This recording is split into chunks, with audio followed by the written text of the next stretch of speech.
Hello everyone, good morning. আজকে আমার ভোরটা একটু দেরি করে শুরু হয়েছে, কারণ এর আগের দিন আমি অনেক রাত্রেবেলা আসছি বাসায়, যেহেতু তাই আজকে সকালে একটু দেরি করে ঘুম থেকে উঠছি। তো উঠার পর দেখি যে আজকে ওয়েদারটা এত বেশি খারাপ।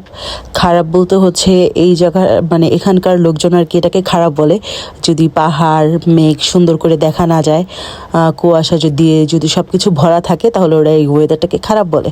তো যাই হোক, আমরা আর কি চলে যাচ্ছি বাহিরের উদ্দেশ্যে, নাস্তা করতে হবে। তো এখানে হচ্ছে আমার হোটেলের সামনে হচ্ছে ট্রাভেল গাইডের অফিস, যেখানে ট্রাভেলাররা হচ্ছে এখানে ওই যে প্যারাসাইলিং করে, এই সেই করে না, তো ওইটারই অফিস এখানে। তো হাঁটতে হাঁটতে নাস্তা খেতে বের হয়েছি। তো আমাদের প্ল্যানটা একটু চেঞ্জ হয়ে গেছে। তো এখান থেকে হচ্ছে আমরা তপু রিসোর্টে যাব। তো ড্রাইভারের সাথে কথা বলতেছে, খুব দামাদামি করে 2400 টাকা চাইছে উনি, নাকি 3000 টাকা যেন চাইছে, সেটা আমরা 1400 টাকাতে রাজি করছি। তো এতটাই হচ্ছে গ্যাপ। আপনারা সব সময় এভাবে কথা বলে বার্গেনিং করে তারপর হচ্ছে গাড়ি ঠিক করবেন। আর রাজু এখানে মানি এক্সচেঞ্জে করতে গেছে। দেন আমরা ওই যে দেখেন কি সুন্দর পাহাড়ের উপরে একটা টিলার মধ্যে বাড়ি, জাস্ট ভাবেন তো যে ওরা কিভাবে থাকে, কিন্তু ওরা কেন মানে কিভাবে যেন এগুলো সব কিছু ম্যানেজ করে নেয় সব কিছুই। আমাদের কাছে দূর থেকে কষ্ট লাগলেও ওদের কাছে ওই জনজীবনটা হয়তো বা খুবই স্মুথ, নয়তো বা তো এইভাবে এত বড় একটা বাড়ি করে থাকতে পারতো না। এরকম কিন্তু অসংখ্য বাড়ি আছে পাহাড়ের কোল ঘেঁষা, পাহাড়ের উপরে, মানে ছোট বড় অনেক বড় বড় বাড়ি, যেগুলো দেখে খুব অবাক লাগে। আসলে এই পাহাড় সবগুলো হচ্ছে পাথরের, তো তাই হয়তো বা এটা সম্ভব। মাটির পাহাড় হইলে কখনোই সম্ভব ছিল না। এগুলো হচ্ছে বনগরু বলে এগুলাকে, মানে এই জঙ্গলেই হচ্ছে ওদের বসবাস। সেই যে উপরে হাতের যে জায়গাটা, ওইটাকেই বলে তপু। তো ওইখানেই হচ্ছে আমরা যাচ্ছি আজকে। এখানে দেখেন কত মুরব্বী বয়স্ক মহিলারা পাতা টাতা নিয়ে বোঝাই করে যাচ্ছে। নিজের যতটুকু ওয়েট তার চাইতে বেশি বোঝা হচ্ছে ওরা পিঁপড়ার মতো। তো এখন আমরা যাব, এই যে দেখেন ধুপু রিসোর্ট অ্যান্ড ক্যাফে, এইটার উপরে হচ্ছে আমরা যাচ্ছি। এখানে আমাদের এন্ট্রি ফি হচ্ছে 200 টাকা, মানে এখানকার 200 টাকা। দেন আমরা এখানকার টাকা, মানে নেপালের টাকা বাংলাদেশের টাকা হচ্ছে একেবারেই সিমিলারই বলা চলে। তো ওইখান থেকে হচ্ছে আমি নিচেরটা দেখাচ্ছিলাম যে আমি কতটুকু উপরে আসছি। আমাদের ড্রাইভার সাহেব কিন্তু এই রোডে নামাই দিছে আমাদের, কারণ এইখানে তার গাড়ি ওঠা সম্ভব না। এখান থেকে আমি যত উপরে উঠবো আমার হেঁটে হেঁটে উঠতেই হবে, মানে হাঁটা আপনি স্কিপ করতে পারবেন না। এটাকে বলে হচ্ছে বিদেশ। আমাদের হচ্ছে বাংলাদেশ একদিক দিয়ে কিন্তু অনেক আরাম আছে, তাই না? তো এখানে হচ্ছে আমরা যেহেতু সকালে ব্রেকফাস্টটা করি নাই, আমরা ব্রেকফাস্ট করব। আর সবচেয়ে মজার একটা বিষয় হচ্ছে যে 200 টাকা আমরা এখানে এন্ট্রি টিকিট কাটছি। আমরা যদি এখানে উপরে খাওয়া দাওয়া করি, তো ওরা তখন কি করবে, ওই 200 টাকা না মাইনাস করে দিবে খাবারের বিল থেকে। তো এটা খুব মজার একটা বিষয়। আপনার ওই টাকাটা ওয়েস্টে যাচ্ছে না। আর হচ্ছে মানে ওরা কিন্তু খুব সুন্দর করে মেনটেন করে। ওরা চাইলে কিন্তু 200 টাকা নিজের কাছে রাখতেই পারতো, বাট ওরা এই কাজটা করে নাই। আর ওই মানে ট্রাভেলারদের এত বেশি সম্মান করে ওরা এই জিনিসটাতে। তো ওই নিচে ছিলাম আমি, এখন তো কত উপরে চলে আসছি। ওই মহিলাটা যেখানে আছে ওইখানে আমি উঠবো কি না আমি জানি না, আই এম নট শিওর। যদি আমার সাহসে তো কুলাবে অবশ্যই, কিন্তু আমার ছেলের কথাটা আমার মাথায় রাখতে হবে। আমার ছেলে আমাকে বারবার বলে দিছে যে কোনো ধরনের অ্যাক্টিভিটিস তুমি করবা না।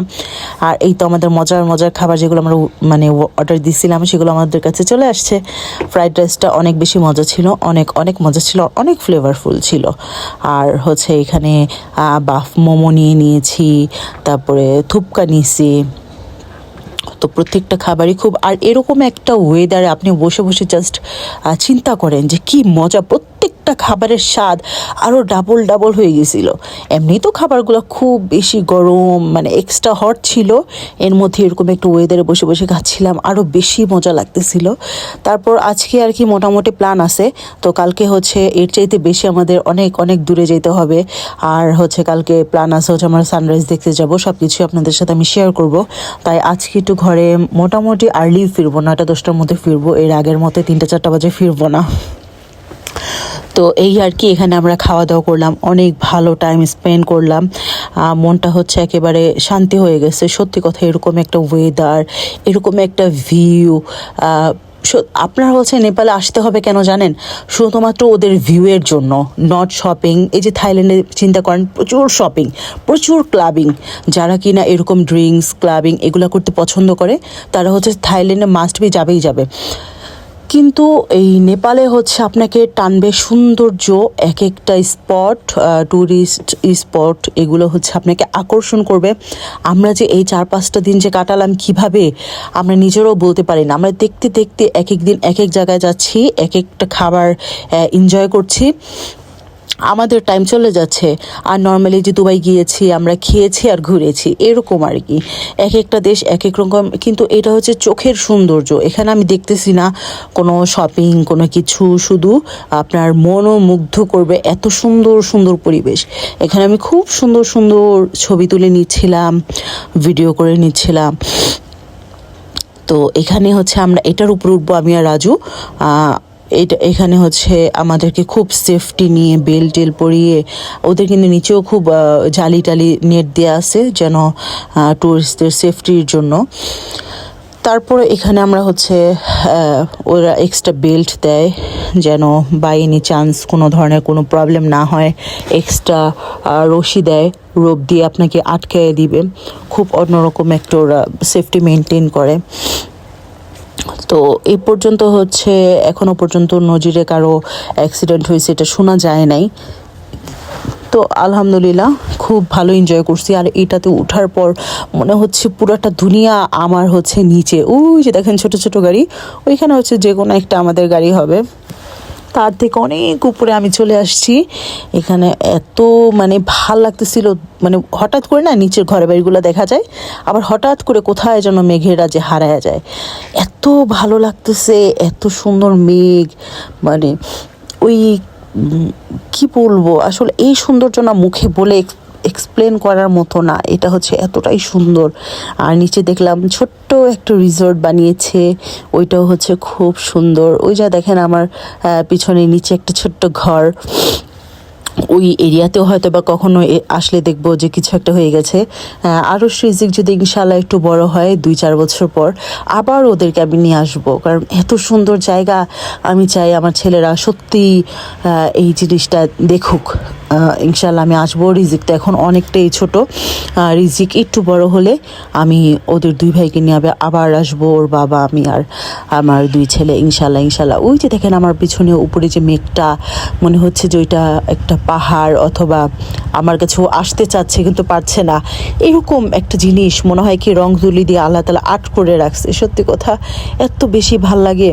আর এখানে আমরা অনেক সুন্দর সুন্দর ভিডিও আর হচ্ছে ছবি তুলে নিয়েছিলাম। সব কিছু তো একটা ভ্লগে তুলে ধরা সম্ভব না, নিজেদেরও তো অনেক কিছু এনজয় করতে হয়, তাই আর কি যতটুকু পারি একটু ক্যাপচার করি সব কিছুই। তারপর এখানে হচ্ছে আমরা নেমে গেলাম। এটার টিকিট আবার আলাদা কাটতে হয়, এটার আবার খাবারের সাথে ইনক্লুডেড না। আমাকে রেখে রাজু চলে গেছে সেই একটা দোতলার টঙের একটা দোকানে, এখানে চা খেতে আসছে। যাওয়ার পর দেখে হচ্ছে এত সুন্দর একটা বেবি, জাস্ট মানে আমার মন চাচ্ছিল আমি জাপটায়া ধরে ওকে নিয়ে আসি আমার সাথে। এত সুন্দর মাশাআল্লাহ একটা মেয়ে বেবি, খুব কিউট। ওর চেহারায় এত মায়া, বাই বর্ন, ওর চুলগুলো একদম লাল টুকটুকা, মানে আমি কালার করে যেরকম হয়েছে আর আল্লাহ তাআলা ওকে ওরকমই দিয়ে দিছে। খুব সুন্দর। ওই যে দেখেন গরুর খের খুঁটা, তারপর হচ্ছে নিচে ছোট ছোট বাড়ি, আবার ওই যে ওরা ক্ষেত করছে। মানে এখানে এত বেশি ভেজিটেবল এক্সপেন্সিভ, যে যেভাবে পারতেছে একটু একটু করে তার বাড়ির আঙিনাতে হচ্ছে আপনার একটু সবজি চাষ করার চেষ্টা করে। তো এখানে হচ্ছে আমরা এখন ফিরে যাচ্ছি। আমরা 2.5 ঘন্টার মতো ছিলাম। 2.5 ঘন্টাতে আমরা অনেক ছবি, তারপর হচ্ছে ভিউ, এগুলো খুব এনজয় করেছি। এখন আমরা আমাদের হোটেলে আসছি, এসে তারপর ফ্রেশ ট্রেশ হয়ে দেন আবার নামবো। আর কালকে সকাল থেকে অনেক অনেক প্ল্যানিং আছে, সব কিছুই আপনাদের সাথে শেয়ার করব ইনশাল্লাহ। তারপর অনেকক্ষণ আমরা রেস্ট করলাম, প্রায় 1-1.5 ঘন্টার মতো রেস্ট করে আমরা আবার বের হয়েছি 3:30টার দিকে, নাকি 4টা যেন বাজে। ওই সময় বোটিং করব। আমাদের যে সেই লেকটা ছিল না, সে সারা রাত যেখানে ছিলাম এর আগের দিন, তো সেই লেকের পাশে হচ্ছে বোটিং করা যায় দিনের বেলা। তো আমরা এই বিকেল সময়টাতে হচ্ছে চুজ করেছি, কারণ এই সময় হচ্ছে একটা রোদ থাকে না, খুব সুন্দর একটা মনোরঞ্জন একটা পরিবেশ থাকে। তো এই কারণে আমরা এই টাইমটা চুজ করেছি। এখানে আমরা পার্সোনাল একটা বোট নিয়ে নিব। একটা বোটে এই যে এরকম আপনি চাইলে অনেক মানুষ মিলে উঠতে পারেন, কিন্তু ওইটা মনে হচ্ছে যে আমাকে ফুলফিল এনজয় দিতে পারবে না। তাই রাজু একটা পার্সোনাল নৌকা নিছে, যেখানে শুধু ও আর আমিই বসবো, আর আমাদের মাঝি ভাই।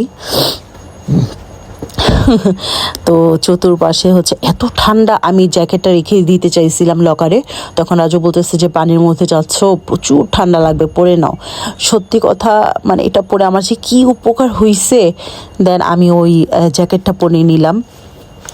আর হচ্ছে এইটাই হচ্ছে সেই রাতের লেক। এই লেকটা আসলে লেক যে কেন বলে আমি জানি না, এটা একটা নদীর মতো, এত বড়, যেখানে আপনার চোখ যাবে তত দূর পর্যন্ত আর কি লম্বায় নদী যাবে।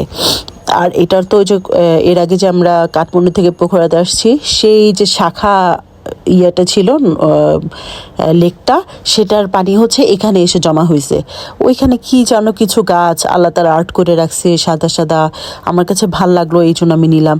ওই এক রাশ মেঘ নিচে চলে আসছে, আমি ওইটার ভিডিও একটু নিলাম। মানে এগুলা কি সুন্দর কাছ থেকে দেখতে, নিচে বড় বড় পাথর, ওইগুলা দেখা যাচ্ছে, এতটাই স্বচ্ছ পানি, এতটা সুন্দর পানি।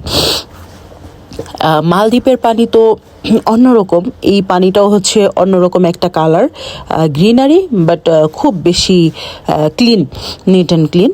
ওই যে দেখেন ওইখানে আরেকটা রিসোর্ট হচ্ছে সম্ভবত, অথবা কোনো একটা হোটেল হচ্ছে, মাত্র কাজ শুরু করেছে। তো এরকম আসলে ওরা অনেক কিছুই আমাদের জন্য করছে, মানে আমাদের ট্যুরিস্টদের জন্য করছে। এখানে ওই যে ওরা একা একা পার্সোনাল বোট নিয়ে একা একাই বোটিং করে।